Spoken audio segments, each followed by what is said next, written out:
It's where it's like really light touch, but it's like supposed Well, to let's go open up your back. What energy. would you have Oh yeah. happen? Sorry. I had a Reiki session. Okay. Which one is that? So that is the one where it's like light touch, but they're supposed to like channel your energy and open up your chakras and all that stuff, right? Which Okay. I'm completely, my chakras are like I was gonna so say, was your balled up. chakra closed? Oh, completely. All of Very them. tight chakra? Oh, all your 100%. multiple chakras? Oh yeah, I'm Chakras? Okay. terrible. Okay. Have you met me? I haven't met your chakra. Apparently not. That's probably best that you Yeah. don't.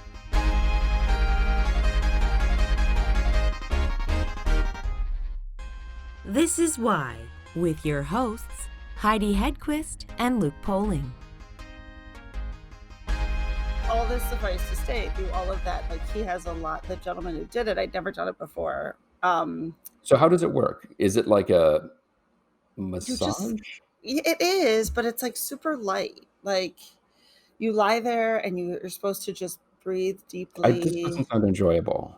No, well, it is. It's like a massage. The enjoyment comes out of the fact where you're like, oh wow, those muscles, Well, I this whole agree. group was worked, Well, this and is like you get done and your energy is all like flowing and open. You feel I more don't open need in your open body. energy. I just want to be like relaxed. I know. Well, I agree. Do they But still play Enya while they do it? no, he played really good stuff. He played like Van Morrison. I couldn't. I'd be singing along. I couldn't do that. Well, Which he's Van Morrison? Was it TB Sheets? Oh, please let it be TB Sheets. it That'd be wasn't amazing. it wasn't because that would be incredible. I mean, he could have played Kenny Loggins' Birth Energy. Right, Did I right, ever tell right. you my Kenny Loggins' Birth Energy story?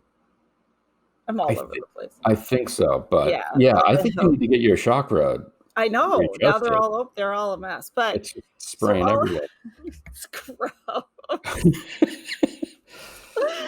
No, okay. So all this suffice to say, what he was talking about, like how I worked so hard and I'm always doing all these things and working really hard, and then like with my other jobs, things get Mhm. to a point, then they don't come to this, blah blah.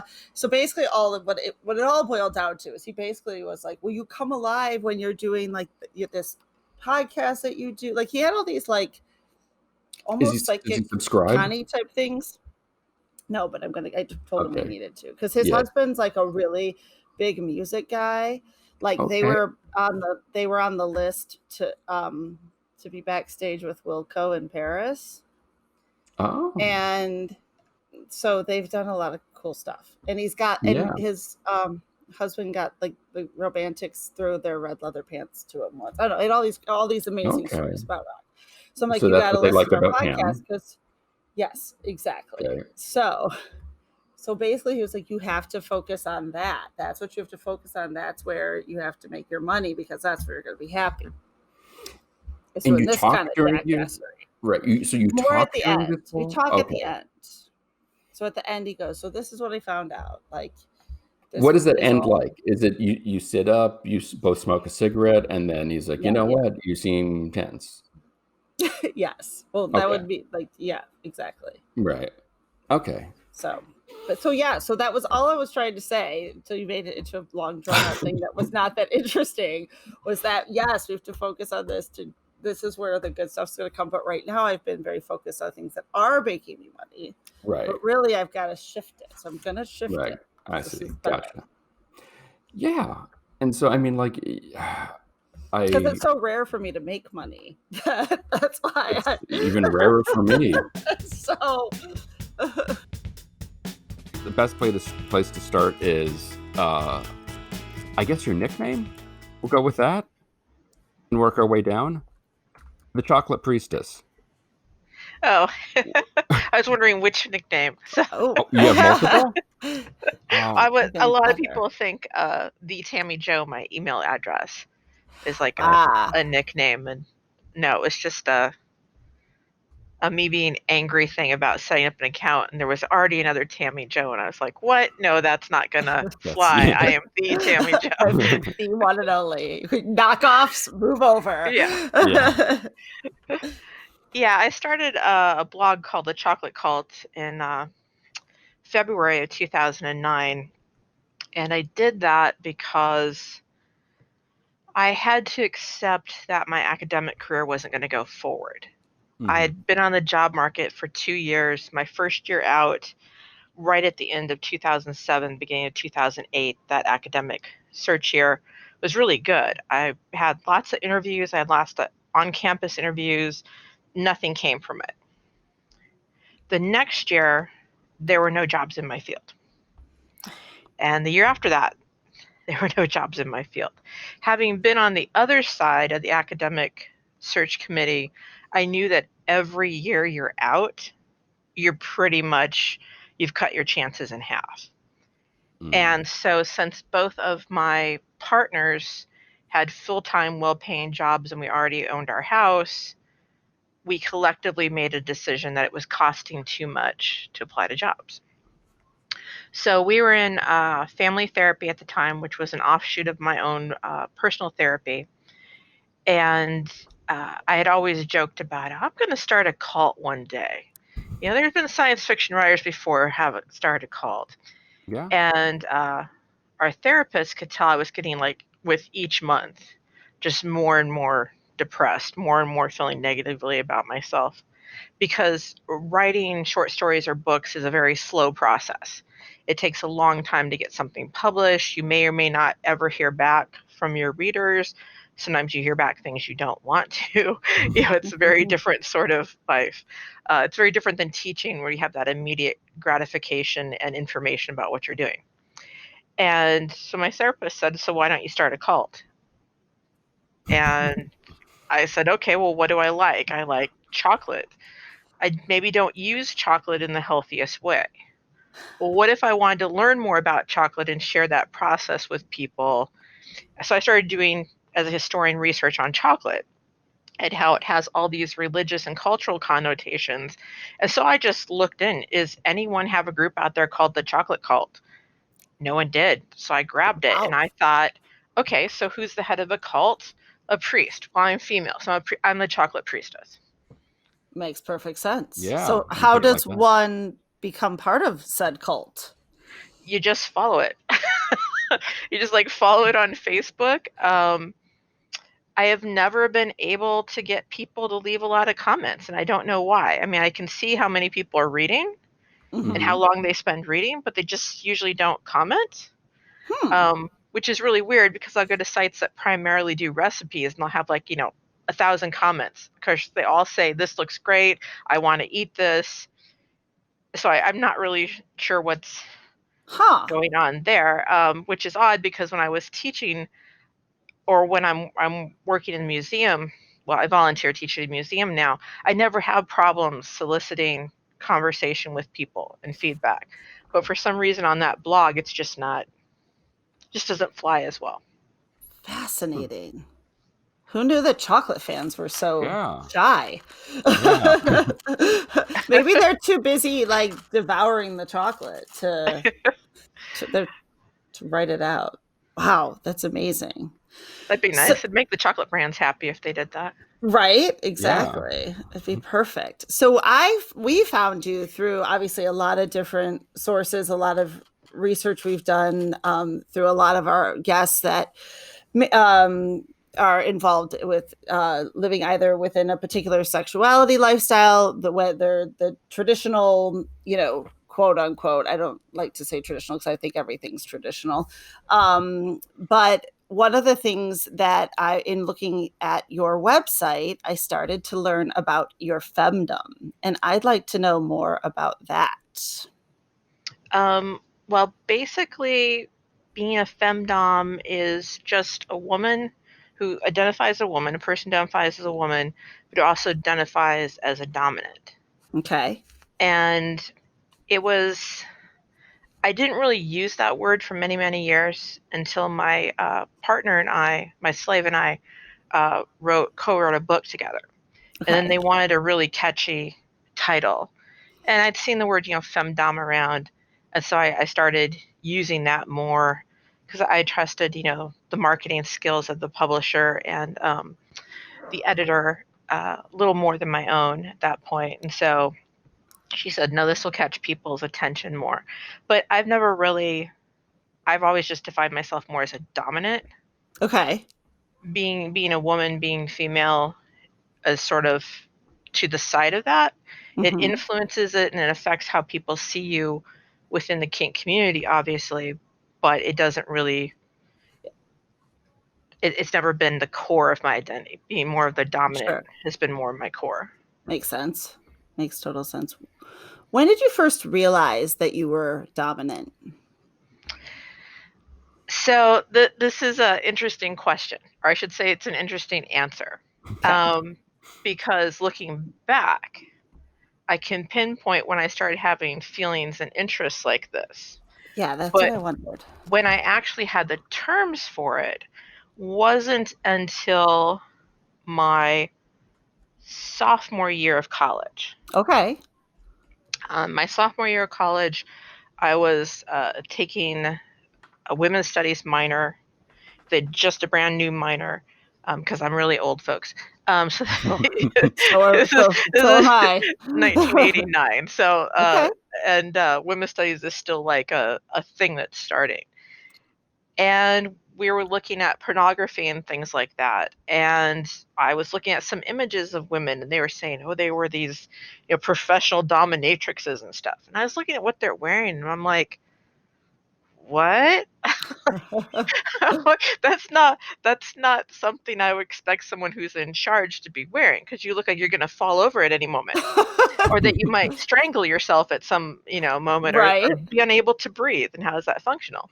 And Sure. so then I tried to look into what is this equipment, what is this called, and started learning some of the lingo and the terminology, and started doing some research. I ended up writing my paper. I think it was about how professional dominatrixes use the equipment of people on the submissive side of the equation Okay. as fashion statements, and thereby send mixed messages to the people who come to them for their services, Huh. which in turn make it more difficult for the people who want to do this for personal reasons to clearly communicate what they want, purely through the use of clothing.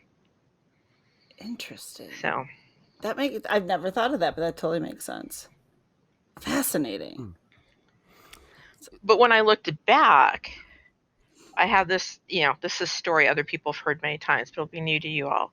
Um, I remember being like 3 or 4 years old and walking with my father into a Menards store. Do y'all know what Mhm. a Menards Yep. is? Like Mhm. before there was Lowe's, there was Menards. Um, and we go inside, and outside are all like the little sheds that you can make.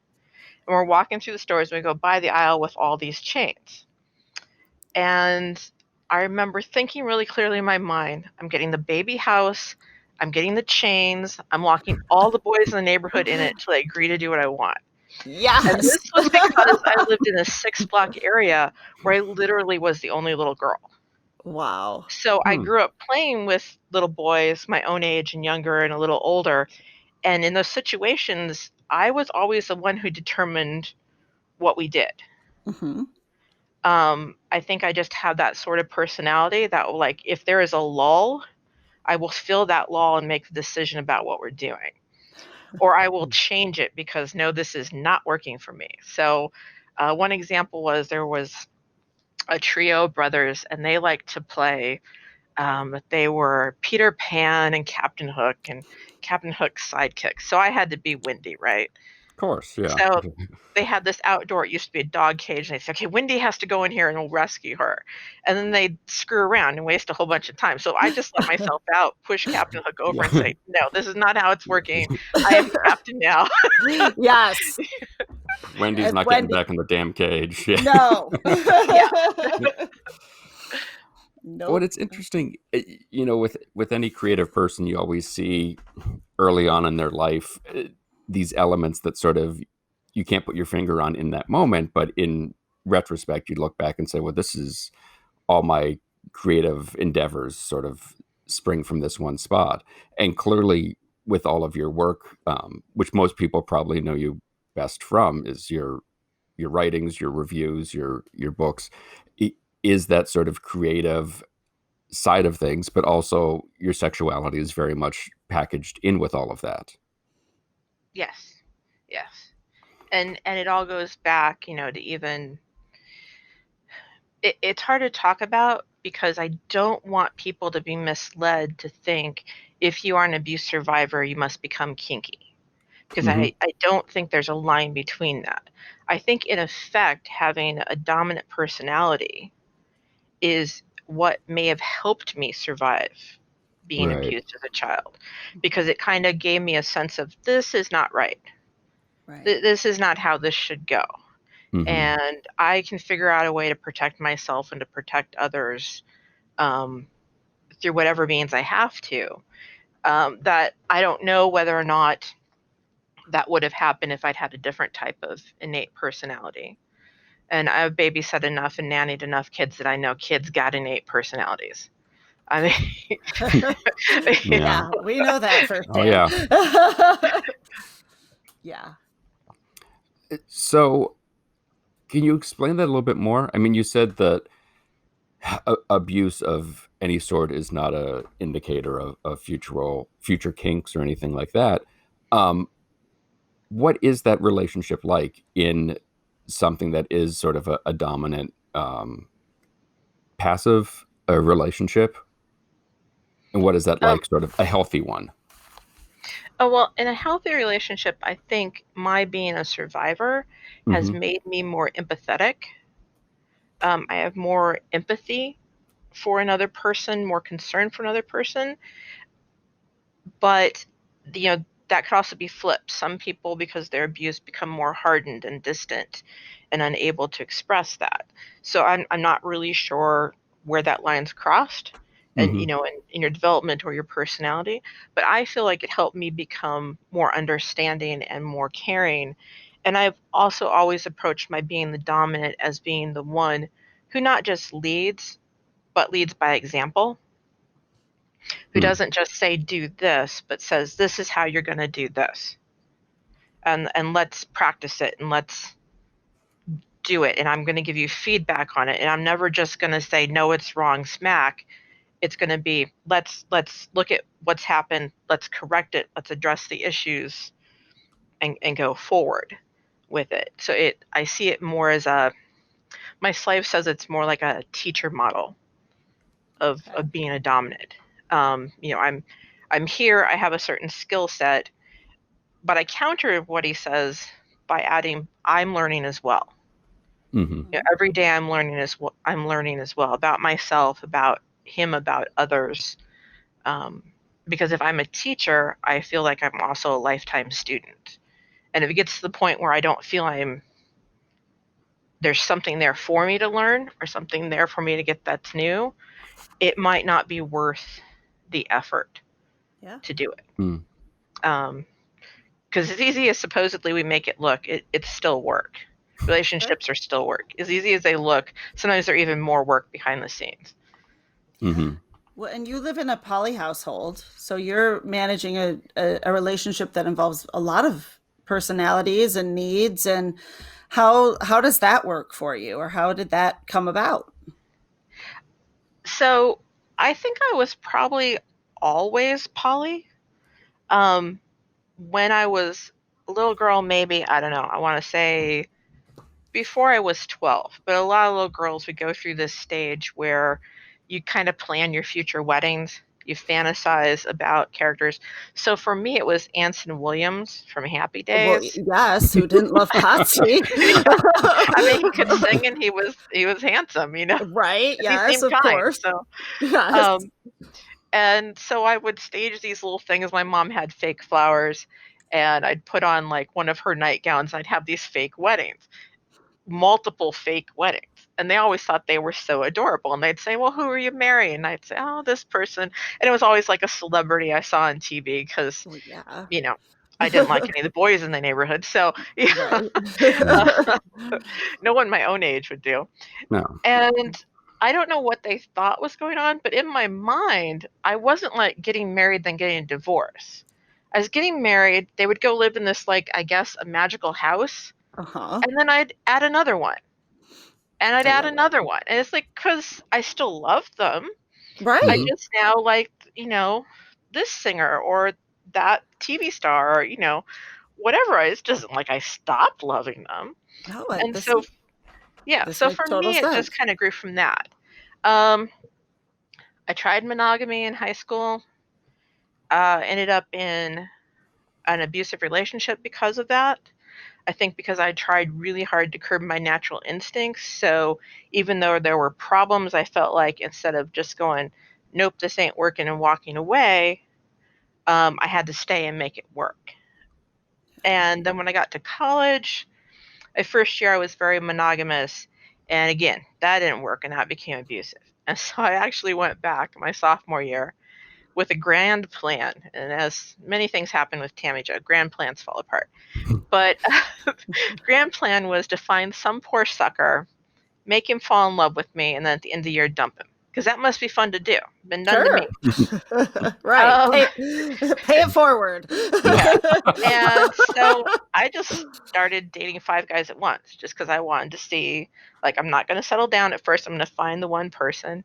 And I ended up settling down with the man I ended up marrying. Amazing. And the thing was, he had been through the same experience as me the previous year. Someone that he gave us all to at the end of the year dumped.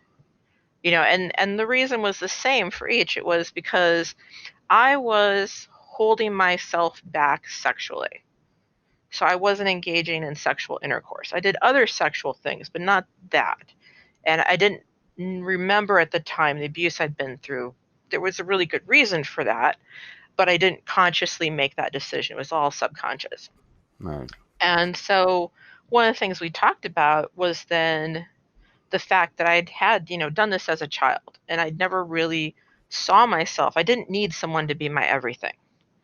I felt like I could have multiple people be multiple things and I could be multiple things to different people. And he was totally fine with it. That's awesome. He was just like, that's fine. And Mhm. I went off to Italy to study for a year and I saw people there, both men and women. And he himself is not so much poly. So he didn't really date people, but he certainly like still had female friends and stuff, which apparently just really confused his parents. Especially after we became engaged, they were really, really confused by it, and we were both confused by them. Like, well, why would you not have friends? Or Tammy Right. Jo is over in Rome. Why would she not go to a discotheque with some guy to dance? She's Right. just gonna go there herself. I mean, Right. it's just very confusing to us. And so when we got married, we wrote our own vows, and monogamy isn't part of them. So when I've had people say to us, well, you're breaking your vows, your marriage vows. I'm like, no, actually, we didn't take those vows. Yeah. Right. Not our vows. We were Maybe your married in the state vows, of, but not our yeah, vows. yeah. The state of Iowa didn't have vows that you had to like sign on to when you filled out the forms or anything. So we're not breaking anybody's vows. And Right. then we moved to New York City. I got my master's degree at Columbia University, and there we got into the kink community and we started seeing other people. And our number one rule has always been that the core of the family is the two of us, Mhm. because that's who's made the legal and religious commitment. I mean, if shit hits the fan legally, it falls on the two of us. Right. Right. And so we've always talked about what we needed and what we wanted.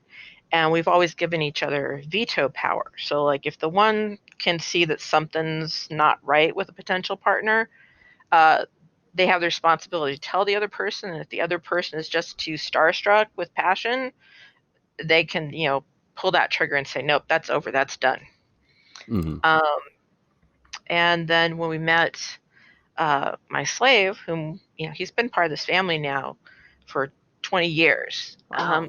Wow. Just, I had another slave at the time. I was training a woman at the time. So he came in when I was like really busy. I was managing my time quite well. Like Valentine's Day was quite interesting that year. Have breakfast Right. with this person, have Oh my God. coffee with this person, have lunch with this person, dinner. It's like Wow. manage it. Oh my Yeah, it's a lot lord. of juggling. Well, all the while giving, continuing to be an author and a PhD and Right. everything Yeah. else on Yeah. top of juggling all of the meals with the significant others. It was the happiest time of my life, though. Yeah. Literally. Hmm. I think because being a writer and even to some extent being an academic is a very solitary experience. And the fact that I had to make these schedules and manage my time, Right. there wasn't time for me to be lonely. Mhm. There wasn't time for me to second guess myself or doubt something because things had to work within this time schedule, um, or they just didn't get done. And So I know you've probably had this conversation ad nauseum, but I'm going to ask you anyway. So I apologize in advance. Obviously, you figured out something that works for you and works for the gentleman. And from an outsider's perspective, basically the way you're, which of course I know there's still any issues that come into relationships, but you guys really have life seemingly figured out. Like it's pretty awesome, right? You're not one person isn't responsible for the other person's ultimate happiness. There's multiple people involved. yeah, Why are societies to this day still so close-minded to a lifestyle like yours? patriarchy. Yeah. Um, I just got. I'm a book reviewer. One of the things I do, and I just recently finished two books. One was basically why does patriarchy persist, and it looked at it psychologically, like the psychological mechanisms that we put boys through and girls through, and it actually made me feel even more just emotionally devastated about what we do to men in our society because there's this thing we put through girls that usually happens around puberty. But it turns out our little boys, we do it to them twice. Once when they're really little, and then once when they hit puberty. And we do sort of this two punch to them that says, no, this is what you have to be male in our society. And then again we go, no, you're not doing it right enough. So it's nothing anyone explicitly says, and it's one of the reasons it's so hard to combat. But there's a lot of value that's placed on this concept of being in a monogamous relationship because we we train we try to train, and I think it's a wonderful thing that many men are breaking out of this and many boys are rejecting it. We train men to not have real deep emotional connections, and instead we substitute that with I'm going to be the breadwinner. I'm going to take on the responsibility to protect and to make the income, but I'm going to deny really deep emotional connections. And we train women to say, I'm going to take every care of everyone else's emotional connections in exchange for this security and protection. And we end up with people who don't really know themselves emotionally. And once you get into that mindset, it's really scary to break out of it, because we all know how this game is played. Right. We all can pretend that we're winning at this game, but to suddenly do it differently, there's a chance we might fail. And we've been raised to think that failing is like the worst thing that can happen.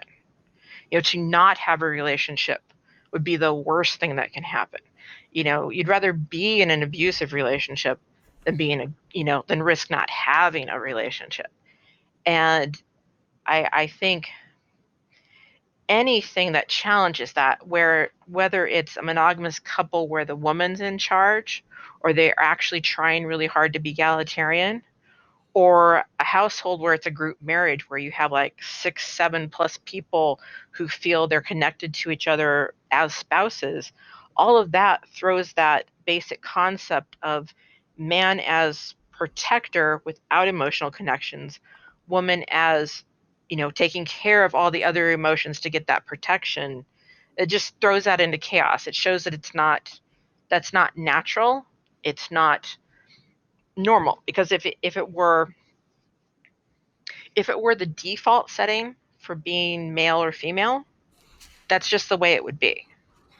It would be really, you would just, but it's actually hard to do that stuff.